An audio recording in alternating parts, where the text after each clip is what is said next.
कैसे हैं आप? आई होप आप सब ठीक होंगे। आज की इस वीडियो में हम आपसे बात करेंगे चैप्टर नंबर 7 की। बड़ा तगड़ा चैप्टर जिसका नाम है इलेक्ट्रोकेमिस्ट्री। इलेक्ट्रोकेमिस्ट्री यानी केमिस्ट्री को करंट लगा दिया पकड़ के हमने, राइट। अब हम सारी बातें करंट से रिलेटेड करने वाले हैं। आज चैप्टर का इंट्रोडक्शन और आज की इस वीडियो में हम चैप्टर को इंट्रोड्यूस करवाएंगे और इसके अलावा हम आपसे बात करेंगे कि इस चैप्टर में हमने पढ़ना क्या क्या है। तो बहुत लेंथी चैप्टर है, बड़ा मजे का चैप्टर है। मेरे साथ पढ़े इसको, सारे शॉर्ट लॉन्ग जो आपको बोर्ड में आने हैं मैं खुद आपको बजाते खुद बताऊंगा और कोई गलत बात नहीं करूंगा। It's been 15 years of an combating kind of experience और उसमें जो जो बातें मैंने सीखी समझी वो आपसे शेयर करूंगा। सो ऑल ओवर पंजाब के स्टूडेंट्स, इवन पाकिस्तान के पीके बोर्ड के स्टूडेंट्स भी मुझे सुन सकते हैं और सारे सवाल आपको दर्ज कर सकते हैं। तो पहले स्टूडेंट्स अगर हम बात करें आपसे इलेक्ट्रोकेमिस्ट्री की, पहला तगड़ा सवाल आपको आ सकता है, difference between spontaneous and non spontaneous kind of reactions. तो इंट्रोडक्शन के अंदर ये सवाल मौजूद है। मैं अभी सवाल नहीं लिखवा रहा, मैं टॉपिक बताऊंगा आपको, फिर टॉपिक आप मेरे से पढ़ेंगे ना तो साथ साथ में आपको सवालात और एमसीक्यूज और लॉन्ग भी बताता जाऊंगा और जो लॉन्ग मैं बताऊंगा इंशाल्लाह वही आएंगे। पहला जो टॉपिक होगा वो है ऑक्सीडेशन रिडक्शन, उसके ऊपर हम काम करेंगे और ऑक्सीडेशन और रिडक्शन के बारे में सीखेंगे। उसके बाद हम बात करेंगे आपसे oxidation reduction in terms of loss of gain of electron. Oxidation reduction तीन चीजों से होती है, इलेक्ट्रॉन्स, हाइड्रोजन एंड ऑक्सीजन। तो लिहाजा इनके ऊपर हम काम करेंगे। उसके बाद स्टूडेंट्स हम बात करेंगे आपसे oxidation state and rules for assigning oxidation state, कि ऑक्सीडेशन स्टेट क्या होती है और उसके रूल्स क्या होते हैं। ये बोर्ड में लॉन्ग क्वेश्चन भी वैसे आ जाता है। उसके बाद कुछ न्यूमेरिकल्स करेंगे जो कि 2 नंबर का न्यूमेरिकल आपको बोर्ड में आएगा, so that is quite important. और उसके बाद हम बात करेंगे ऑक्सीडाइजिंग एंड रिड्यूसिंग एजेंट्स के बारे में, जो बड़ा इंपॉर्टेंट तगड़ा टॉपिक है ऑक्सीडाइजिंग रिड्यूसिंग एजेंट्स और इसमें फर्क क्या होता है ये भी बहुत सवाल बोर्ड में आ जाता है। इसकी इक्वेशंस भी कर लेंगे। फिर आएंगे हम सेल्स के ऊपर, ऐसे सेल्स जो कि बिजली बनाते हैं या ऐसे सेल्स जो कि बिजली इस्तेमाल करते हैं। 2 किस्म के सेल्स होते हैं, जैसे बैटरियां आपने देखी हैं बिजली बनाती हैं और आपको देती हैं, और हमने देखा उनको चार्ज भी किया जाता है, और हमने कुछ ऐसे सेल्स भी देखे हैं जिनको चार्ज नहीं किया जाता लेकिन वो बिजली देते हैं आपको, तो शीबा वगैरह के सेल्स। तो 2 किस्म के सेल्स होंगे, that is voltaic cells and electrochemical cells में हम इसकी बात करेंगे। वोल्टिक सेल्स होते हैं और गैल्वेनिक सेल्स होते हैं। वोल्टिक सेल्स वो होते हैं जो बिजली देते हैं, गैल्वेनिक सेल्स वो होते हैं जो बिजली इस्तेमाल करते हैं। तो सबसे पहले तो हम देखेंगे कि सेल्स के अंदर जो एक मादा होता है उसे हम इलेक्ट्रोलाइट कहते हैं। तो weak, strong and I don't know non electrolytes kind of things, ये चीज देखेंगे हम। यानी हम वीक इलेक्ट्रोलाइट्स को देखेंगे, स्ट्रॉन्ग इलेक्ट्रोलाइट्स को देखेंगे और इसके अलावा नॉन इलेक्ट्रोलाइट्स को देखेंगे। फिर इलेक्ट्रोलाइटिक सेल्स के ऊपर आ जाएंगे। इलेक्ट्रोलाइटिक सेल्स में हम देखेंगे आखिर इलेक्ट्रोलाइटिक सेल कैसे काम करता है। फिर पानी को बिजली लगाएंगे और उसे 2 गैसें बनाएंगे, ऑक्सीजन गैस और हाइड्रोजन गैस। फिर हम 2 अलग अलग जगह पे सॉल्यूशंस रखेंगे और फिर देखेंगे, आपको बताएंगे कैसे बिजली बनती है। दोनों सॉल्यूशंस के साथ 2 तारें लगा देना इधर और उधर, लेफ्ट और राइट पे, हाफ सेल्स पे, तो फिर बिजली निकलती है तार में से, मूव करती है बिजली, करंट मूव करता है। उसके कुछ एक्सपेरिमेंट्स करेंगे। इसमें हम बताएंगे आपको कि ये एक गैल्वेनिक सेल है बेसिकली, इसको हम डेनियल सेल कहते हैं बेसिकली, जो डेनियल ने ट्राई किया था, तो वो हम इसमें बात करेंगे। फिर फर्क भी करेंगे हम इलेक्ट्रोलाइटिक सेल में और गैल्वेनिक सेल में। इलेक्ट्रोलाइटिक सेल जो है अब याद रखिएगा बिजली इस्तेमाल करता है और गैल्वेनिक सेल बिजली बनाता है। गैल्वेनिक सेल को आप वोल्टिक सेल भी कह सकते हैं। अभी लगता है पिछले थोड़े लफ्जों में मैंने कंफ्यूजन किया आपको, तो आप याद रखिए इलेक्ट्रोलाइटिक सेल बिजली इस्तेमाल करता है और गैल्वेनिक सेल हो गया या फिर वोल्टिक सेल हो गया, ये बिजली बना के देता है। इस्तेमाल करना और बनाना तो आपको पता 2 अलग अलग चीजें हैं। उसके बाद हम बात करेंगे आपसे इलेक्ट्रोकेमिकल इंडस्ट्रीज की और नमक वाली इंडस्ट्री में जाएंगे। नमक को करंट लगा देंगे, पानी डालना नमक के अंदर, डायरेक्ट करंट नमक को जब करंट लगाएंगे तो नमक पिघल जाएगा।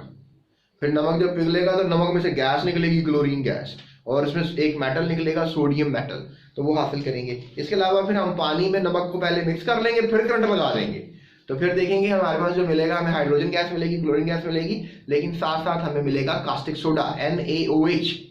तो इसकी प्रिपरेशन की बात करेंगे, इंडस्ट्री में इसको बनाया भी जा रहा है। फिर हम चैप्टर के आधे से ज्यादा अगले हिस्से में आ जाएंगे और फिर हम बात करेंगे आपसे कोरोजन की और उसकी प्रिवेंशन। कोरोजन क्या होती है कि मतलब बहुत सी धातें होती हैं आपको, जैसे लेट्स से आयरन हो गया, उसको पानी की मदद से, ऑक्सीजन की मदद से उसका रिएक्शन हो जाता है और वो एक आयरन ऑक्साइड में कन्वर्ट हो जाता है, यानी उसको जंगाल लग जाता है, रस्ट बन जाती है। तो फिर आयरन की क्वालिटी इस तरह डीनेचर हो जाती है।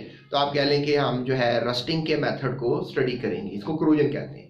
तो लिहाजा आयरन को बचाएंगे, प्रिवेंशन भी करेंगे इसकी, होती क्यों है क्रोजन, इसके ऊपर डिटेल डिस्कशन होगी, और फिर इसको बचाया कैसे जा सकता है इसके ऊपर बात करेंगे। जैसे एल्यूमिनियम है, एल्यूमिनियम को भी ऑक्सीजन के साथ रिएक्शन हो जाता है, एल्यूमिनियम ऑक्साइड्स बन जाते हैं, लेकिन एल्यूमिनियम को हम क्रोजन तो कहेंगे लेकिन रस्टिंग नहीं कहेंगे, क्योंकि रस्टिंग सिर्फ आयरन की होती है, एल्यूमिनियम की नहीं होती। बराबर आयरन भी ऑक्सीडाइज हो रहा है, ऑक्सीजन से रिएक्शन कर रहा है, एल्यूमिनियम के साथ भी ऑक्सीजन ही रिएक्शन कर रहा है, लेकिन फिर भी हम कहेंगे कि आयरन की जो ऑक्सीडेशन है या कह लेंगे ऑक्सीजन के साथ रिएक्शन है उसको हम तो रस्टिंग बोलेंगे, लेकिन एल्यूमिनियम के साथ जो रिएक्शन है उसको हम रस्टिंग नहीं बोलेंगे। बराबर क्रोजन दोनों को बोला जा सकता है, दोनों को बोलेंगे क्रोजन। क्रोजन में क्या होता है कि मेटल्स ऑक्सीजन के साथ रिएक्शन करते हैं, चाहे वो आयरन हो, चाहे वो एल्यूमिनियम हो, चाहे वो लेड हो, कोई भी मतलब डिफरेंट एलिमेंट, गोल्ड हो, व्हाटएवर, टिन हो, बहुत से डिफरेंट मेटल्स हैं।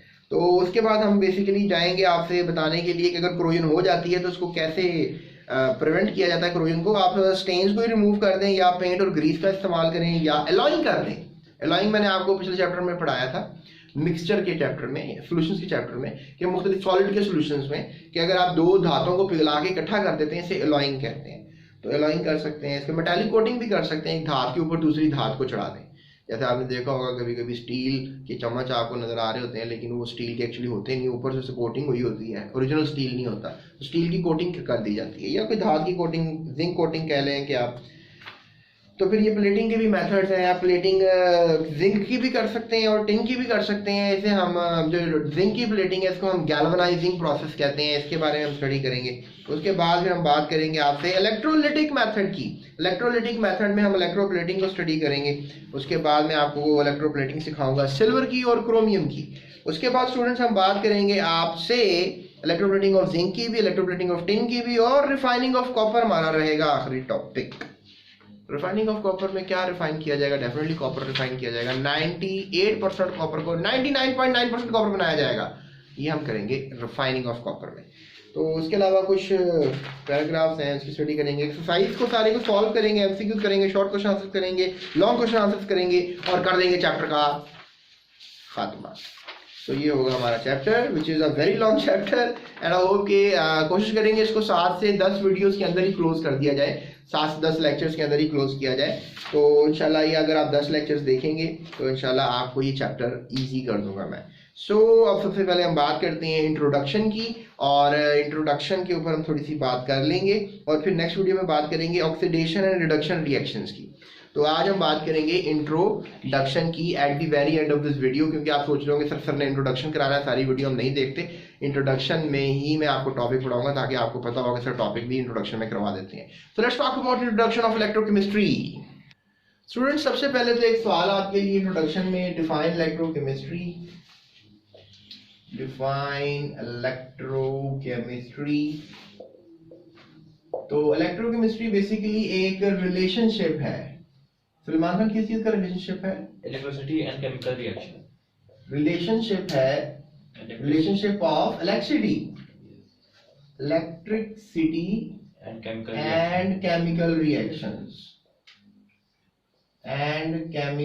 रिएक्शंस, यानी बिजली का रिलेशनशिप और केमिकल।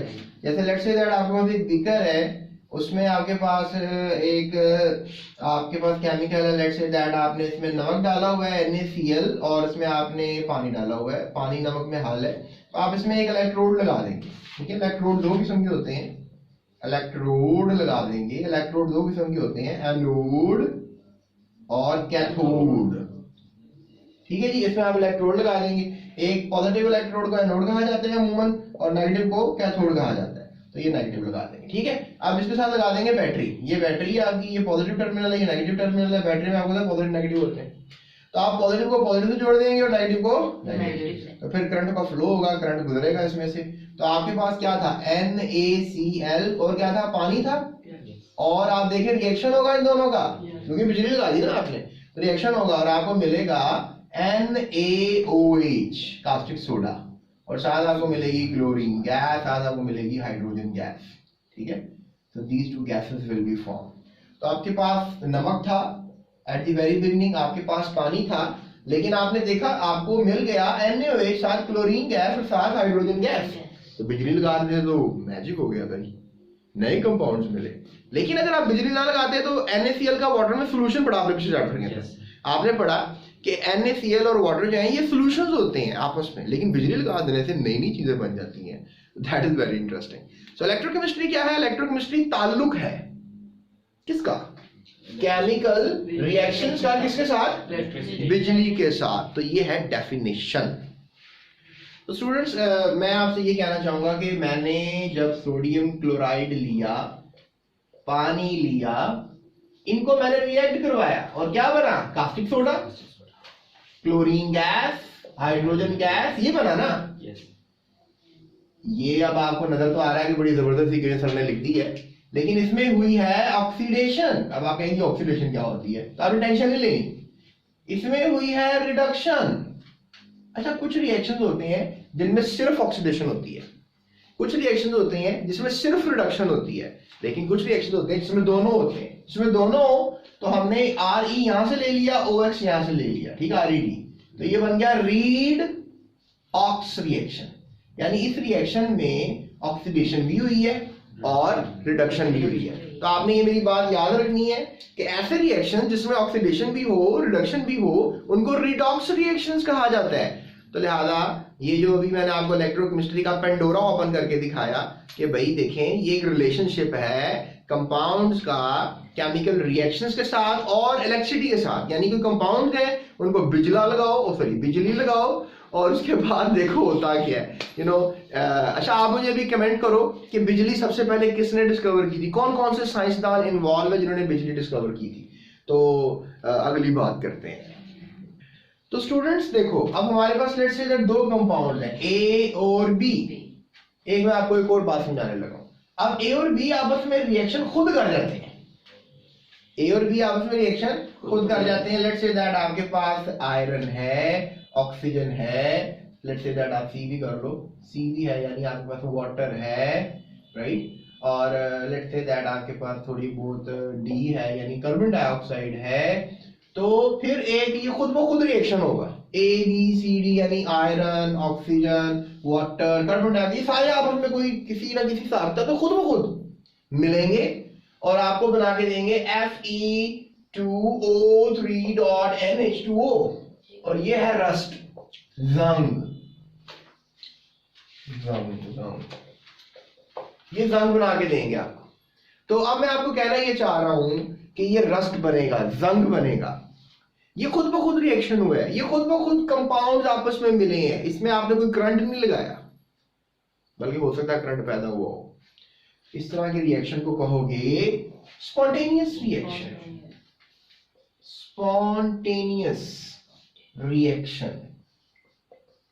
अगर तुम कहो कि लेट्स से दैट NaCl यानी A और B, let's say that NaCl के साथ पानी, और आपको कि भाई कास्टिक सोडा बन जाए अभी जो मैंने बनाया था, और हाइड्रोजन गैस बन जाए और साथ बन जाए क्लोरीन गैस, तो तुम कहोगे सर ये खुद ब खुद हो जाएगा रिएक्शन। ये खुद ब खुद नहीं होगा, यानी A plus B goes to C plus D plus E हुआ ना, C ये हुआ ना, C प्लस D और ये E हुआ ना, तो ये खुद ब खुद हुआ नहीं हुआ ना खुद ब खुद। आपने इसको क्या लगाया, करंट लगाया, याद नहीं अभी बीकर के अंदर मैंने दोनों एनोड के थोड़े लगाए थे, करंट लगाया था। तो नहीं, करंट लगाने से हुआ, खुद ब खुद ना हुआ, खुद ब खुद, तो इसको आप बोलोगे non spontaneous reaction, non spontaneous reaction, non spontaneous reaction. तो बोर्ड में एक रिएक्शन आता है, आई डोंट नो, शायद मेरे तो कुछ हिंदी बंदा आ रहा है, तो क्या आता है, वो क्वेश्चन आता है आपको कि what is the difference between spontaneous and non spontaneous reaction. क्या फर्क होता है आप में और मुझ में, स्पॉन्टेनियस में और नॉन स्पॉन्टेनियस रिएक्शंस में। तो ये बड़ी तगड़ी बात मैं कर रहा हूँ। चलो मैं ऐसा करता हूँ, इसकी डेफिनेशन भी मैं आपको बता देता हूँ। तो स्टूडेंट्स अब ये डेफिनेशंस मैंने आपके सामने लिख दी। इसमें क्या है कि जो स्पॉन्टेनियस रिएक्शंस हैं उसमें A और B, लेट्स से दैट, आपस में रिएक्ट करेंगे और C और D बना देंगे। कोई एक्सटर्नल एजेंट नहीं चाहिए। एक्सटर्नल एजेंट मीन कोई करंट नहीं चाहिए, कोई प्रेशर नहीं चाहिए, कोई टेम्परेचर नहीं चाहिए, खुद ब खुद खुद ब खुद। तो ये रिएक्शन खुद ब खुद हो जाएगा। और ये रिएक्शन खुद ब खुद नहीं होगा, यानी इसको चाहिए एक्सटर्नल एजेंट। एक्सटर्नल एजेंट में क्या लेंगे आप? करंट ले लेंगे, करंट और हीट टेम्परेचर ले लेंगे, और या फिर आप कोई प्रेशर ले सकते हैं, प्रेशर के मौजूदगी में होगा रिएक्शन। तो मतलब जिसको करंट चाहिए वो होगा नॉन स्पॉन्टेनियस, और जिसको करंट नहीं चाहिए वो स्पॉन्टेनियस रिएक्शन होगा। इलेक्ट्रोकेमिस्ट्री में हम कौन से पढ़ेंगे रिएक्शन, स्पॉन्टेनियस नॉन स्पॉन्टेनियस?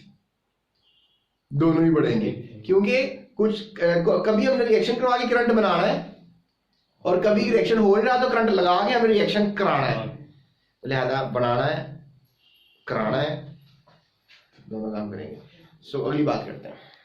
तो स्टूडेंट्स याद रखो, ये जो रिएक्शन है नॉन स्पॉन्टेनियस रिएक्शन, ये सेल्स के अंदर होते हैं। किसमें होते हैं? सेल्स दो किस्म के होते हैं, याद रखना, ये तुम्हें मैं आगे बताऊंगा। एक होता है गैल्वेनिक सेल, कौन सा सेल? Galvanic cell. और एक होता है इलेक्ट्रोलिटिक सेल, इलेक्ट्रोलिटिक सेल। सही हो गया कि नहीं? गैल्वेनिक सेल को हम वोल्टिक सेल भी कहते हैं, मैं तुम्हें कहता हूं याद कर लेना ये बात, वोल्टिक सेल, वोल्टिक सेल। तो गैल्वेनिक सेल भी होता है और वोल्टिक सेल भी होता है, उसमें होते हैं ये रिएक्शंस। कौन कौन से? स्पॉन्टेनियस और नॉन स्पॉन्टेनियस। अच्छा स्टूडेंट्स, मैं आपको एक और चीज बताऊं, अगर let's say that voltaic cell में तो करंट प्रोड्यूस हो रहा है, इलेक्ट्रोलिटिक सेल में तो करंट जो है वो इस्तेमाल हो रहा है, तो मैं दो इलेक्ट्रोलिटिक सेल की बात करता हूं। लेट्स से दैट हमारे पास सोडियम क्लोराइड है, उसको हमने तोड़ना है करंट लगा के, ठीक है, मैं ई लिख रहा हूं तो इसका मतलब है करंट लगाया है मैंने, ठीक है, और हमने इसमें सोडियम मेटल बना लेना है और क्लोरीन गैस बना लेनी है। तो आप कह लो कि ये जो प्रोसेस हुआ है ना, बिजली की मदद से हुआ है, तो इसमें लिखेंगे लाइसिस हुआ, लाइसिस। लाइसिस में टूटा है, ये ए टूट गया है किसमें? बी और सी में, ऐसे ही हुआ ना। जैसे एक ग्लास होता है शीशे का, वो टूट जाए तो पहले ग्लास तो एक ही टुकड़े टुकड़े टुकड़े टुकड़े इतने हो जाते हैं, टूट गया ना, that is called decomposition reaction. तो उसमें क्या हुआ? लाइसिस हुआ, टूटा है। ये किसकी मदद से टूटा है? इलेक्ट्रॉन की मदद से, इलेक्ट्रॉन की बिजली की मदद से, तो इलेक्ट्रोलाइसिस। इसको आप इलेक्ट्रोलिसिस भी कह सकते हैं। What do you call this thing? Electrolysis. और इसके अलावा स्टूडेंट आप कह सकते हो जिस तरह ब्राइन है, ब्राइन, ब्राइन आपको बोर्ड में आ सकता है क्वेश्चन के ब्राइन क्या होता है, तो याद रखना NaCl प्लस वाटर, ठीक है। आई होप आपको नजर नहीं आ रहा होगा, हम इसको इधर कर लेते हैं, इधर कर लेते हैं। तो NaCl प्लस वाटर, ये दोनों को हम क्या बोलेंगे? ब्राइन। क्या बोलेंगे? ब्राइन। तो ब्राइन जो है, इसको जो बिजली लगाओगे ना आप, तो इसको बिजली लगाने से जो है ये बन जाएगा, अभी बताया था आपको, कास्टिक सोडा, हाइड्रोजन गैस और क्लोरीन गैस। तो ये भी इलेक्ट्रोलिसिस है भाई। और किसके अंदर हो रही है? ये किसके अंदर हो रही है? इलेक्ट्रोलिटिक सेल के अंदर। किसके अंदर हो रही है? Electrolytic cell. इलेक्ट्रोलिटिक सेल, मैंने बताया ना कि जो करंट वाले सेल है वो दो किस्म के हैं, इलेक्ट्रोलिटिक भी है और गैल्वेनिक भी है। तो ये कौन सी, ये जो दो रिएक्शन है, ये वाली रिएक्शन, ठीक है, इसे हम कहते हैं, इस सेल का नाम रख दिया हमने, लेट्स से दैट इलेक्ट्रोलिसिस हो रही है NaCl और वाटर, यानी ब्राइन की, इसे कहते हैं नेल्सन सेल। और ये वाला let's say that sodium chloride को पिघला के आप तोड़ रहे हो, इसको कहते हैं डाउन सेल। अब आप वो सर दिमाग खराब कर रहे हो आप इतनी बातें एक ही दफा में बताई जा रहे हो, तो टेंशन नहीं लेनी भाई, आगे कराएंगे ना आपको, नेल्सन सेल भी कराएंगे, डाउन सेल भी कराएंगे, टेंशन मेरे साथ रहना, बस आप, राइट, ये कंडीशन है। तो अगली बात करते हैं आपसे। तो मैंने इंट्रोडक्शन में आपको बता दिया था कि हम क्रोजन को और उसकी प्रिवेंशन को जो है आपस में बात करेंगे। So that's it, thank you so much. अपने चैनल को सब्सक्राइब किए बगैर मत जाइएगा, क्योंकि आपकी सब्सक्रिप्शन से मेरा दिल खुश हो जाता है। और इसके अलावा कमेंट कीजिएगा, इसके अलावा अपने दोस्तों के साथ शेयर कीजिएगा, अगर टीचर है तो अपने स्टूडेंट के साथ शेयर कीजिएगा, और इसको शेयर कीजिएगा, और इसको शेयर कीजिएगा, क्योंकि आप शेयर करेंगे तो फिर शेयर हो जाएंगे हम। और कोशिश करता हूँ आपका टाइम अच्छा गुजरे।